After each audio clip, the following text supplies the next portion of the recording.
Hello and welcome to this Women in Food and Agriculture interview on strategies to improve sustainability in animal agriculture. I am Ollie Theocaras, Head of Content for WFA. So in this session, I am speaking to Christie Chavis, Vice President for the Specialties business at DSM Animal Nutrition and Health. We're going to discuss how livestock value chains can put in goals and adopt new approaches to ensure that animal agriculture is becoming more sustainable. Chris, thank you for joining me today. So to kick off, can you tell us a bit about your career history and how you came to be in your current role? Yeah, thank you. Thank you for having me. This has been actually quite a serendipitous journey, I must say. But I've spent my whole career in agriculture, from various animal health and production businesses to row crop seeds to vegetable seed production, and now full circle back to animal nutrition and health. I actually started in research, became more and more interested in the business side and the customer side of the equation. I think it was the admiration I have for those making their living and owning their businesses or farms that were motivating me to do what I could do to play a role in that production, even if it was a small degree of success in inputs, innovation, or shared learnings. I'm really quite lucky and humbled to have had the opportunity to work in so many different parts of agriculture. I was part of a company that had many growing businesses and platforms, and had the ability to move within the company to those different businesses. And so that gave me a really complete view of agriculture, of course, building on my own farm background. Fantastic. So it sounds like you've worked in quite a few elements of food and ag. So how did you originally get into food and ag, and why did you stay in our industry for so long? Well, that's a great question, although I'm not really sure I actually got into food and agriculture. I think it was just something I was born into, and there was never really a consideration to do anything else. I grew up on a farm that I would classify as classically diverse. We had beef cattle, pigs, goats, and we farmed corn, soybeans, wheat, and a bit of hay. There's nothing like putting up square hay bales in the summer to motivate you to go to college, though. But it was classically diverse and not all that profitable, honestly. So in my early youth, scale and focus became a huge advantage and driver in the industry. And we personally didn't adapt and had to generate income off farm. And so when I went to the university, I went into animal science because I wanted to learn more about technology and how it could be used in animal production and how it could be used successfully. So agrarian roots run deep, but the real reason, I guess, that I'm still within the industry is I realize how little we actually know and understand about optimizing health, biodiversity, and overall production. Don't get me wrong, and food production has never been more sophisticated than it is now. But the more we learn, just highlights how much more there's yet to understand and uncover. I mean, the industry too is under attack. I mean, it's important for me to find ways to enable animal protein production as a key player in sustainable food. I believe that animal agriculture can play a very huge and important role also in climate change, especially if you consider how animals can graze lands that aren't used for food production. So it's really something that I think is a true passion and calling. And when you think about how much more there is to do, why would we want to work anywhere else? Yeah, it's great to hear how passionate you are about the industry. And actually, there's a bit of a tip there as well. If you know any young people who might not be interested in pursuing further education, do get them on a farm to move some hay bales around. I mean, it worked for you, Chris. So I think hopefully that'll make them incentivize them to go and pursue further education and maybe do animal science at college. So I'm gonna kind of change tact a little bit to what we're going to talk about today. So why do you think the industry needs to come together to address some of the biggest challenges that we are facing in food and ag at the moment? Yeah, this is a great question. And the bottom line is it's complicated. I mean, there's so many variables and interdependencies, so many variables to understand and learn from each other. I mean, no one company will solve this. No one company or even industry will solve this. I mean, collectively, you know, every business has different areas of knowledge and expertise. And that if the whole industry turns its attention to a particular specialty, we can bring together the knowledge. That would be quite powerful. So if we can take the bits that we know and understand and start piecing together pieces of this puzzle, then I think we can make significant improvements forward. But it's a really complicated challenge. And as I mentioned earlier, I think the more we learn, the more we realize how much more there is to fully understand. But if we can take the bits that we know and understand and are able to improve upon each other's work and provide solutions to problems and work with others throughout the supply chain, that sets us up for the best chance of making significant improvements in the short run. So at DSM, we launched the We Make It Possible strategic initiative. This is our strategic initiative for greater sustainability as a call to action across the industry. Because if not us, who? And if not now, when? I mean, time is of the essence. Yes, I completely agree. I think that, I mean, when I speak to people in the industry, be they from any kind of part of the food and ag industry and value chains, everyone is talking about sustainability because it really is something that needs to be tackled now. I think you're absolutely right. And I think this sounds like a great campaign that you're doing and a great project that you're undertaking. So let's kind of delve a bit deeper into these sustainability issues in animal agriculture specifically. Why now is it so important to address these issues, in your opinion, Chris? Well, as we already mentioned, the industry is under attack.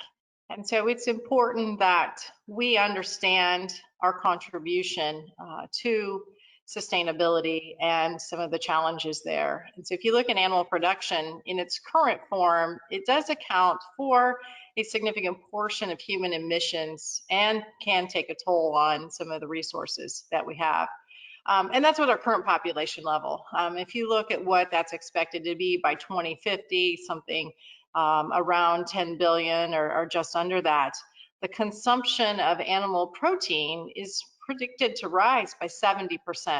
So that's a huge increase, and which is why we need to continue to understand technology, understand how to optimize animal protein production, because we have to do all of that production with fewer resources.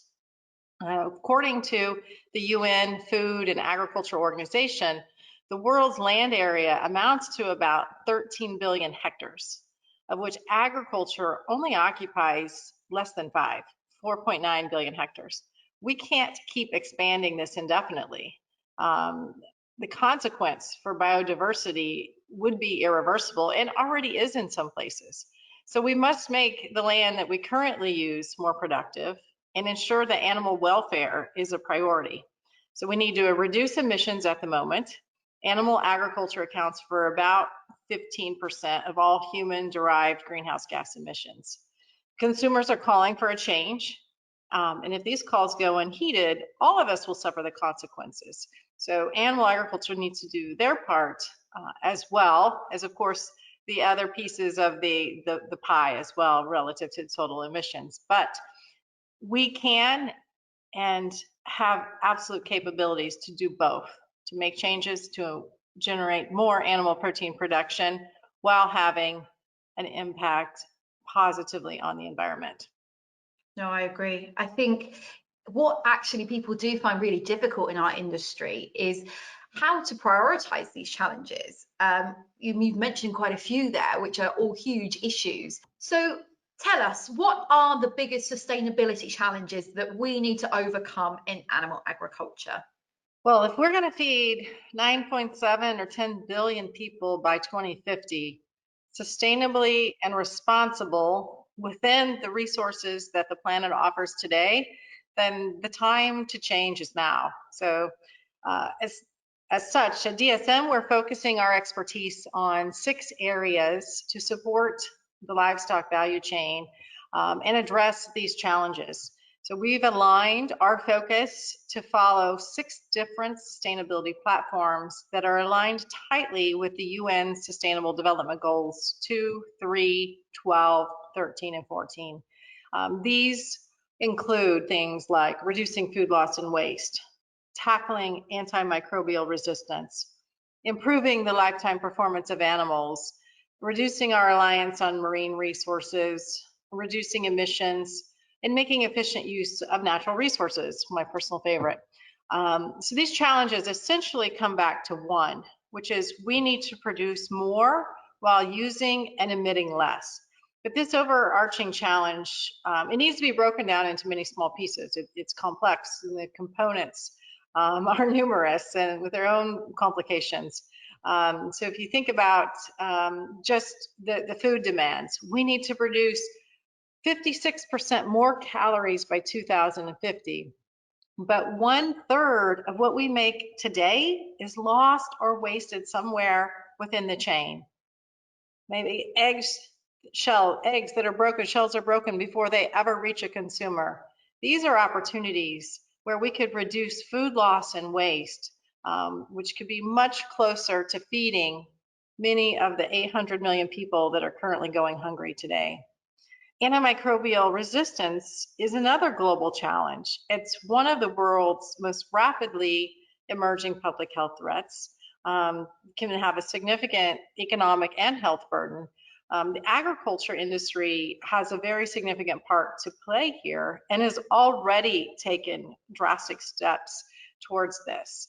And so, of course, we support the responsible use for antibiotics for animal health and welfare, but we've also taken the step to invest in research looking at alternatives to antibiotics that support the overall health and immune system of the animal. For example, we have deployed a number of resources into looking at gut health overall and how making improvements and connections with gut health can have a stronger immune system and a healthier animal overall. So these are just some of the areas that we're focused on relative to these 6 sustainable business drivers. These are huge issues, and I agree. I think they are some of the top issues that everyone's talking about and people are saying we need to address. So how do you think we can come together, as we mentioned earlier in the discussion?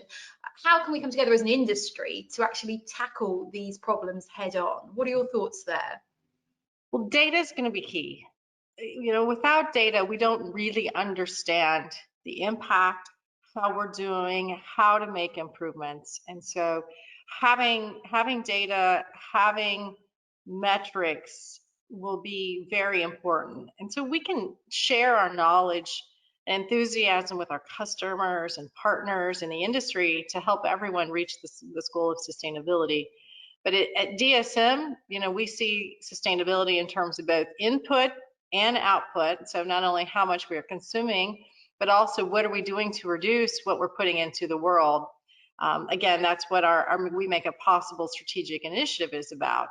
And so if we're closely collaborating with our customers to create this partnerships and work with them to measure, to get data, to understand the farm print, and with different technologies that can be employed, how you can improve that farm print. So we all that, and that's just one thing that we're focused on. But again, that's one part of an equation. That's a very long, complex equation.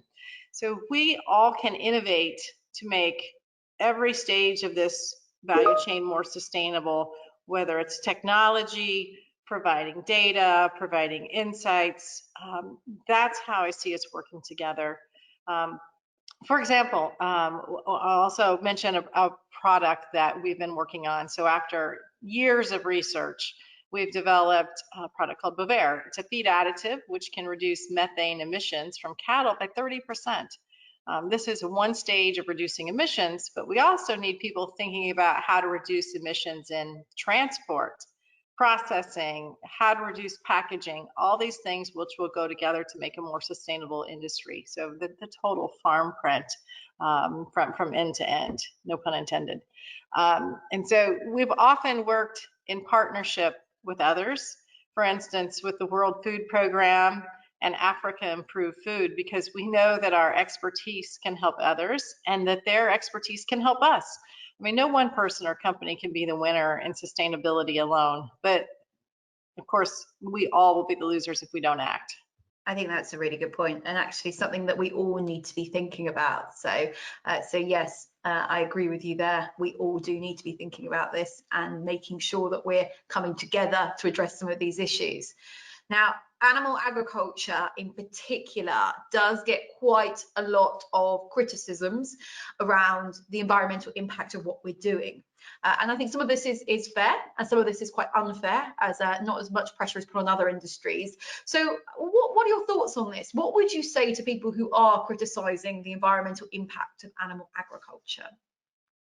Yeah, I like how you frame the question, because some of it's fair and some of it isn't fair. You know, if you remember, we said earlier in the discussion how animal agriculture accounts for about 14.5% of the greenhouse gas emissions. So that is an opportunity for improvement.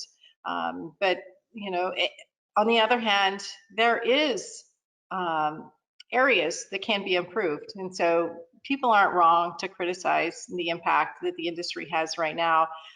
We need to look at this holistically across multiple industries, and the animal industry is no different.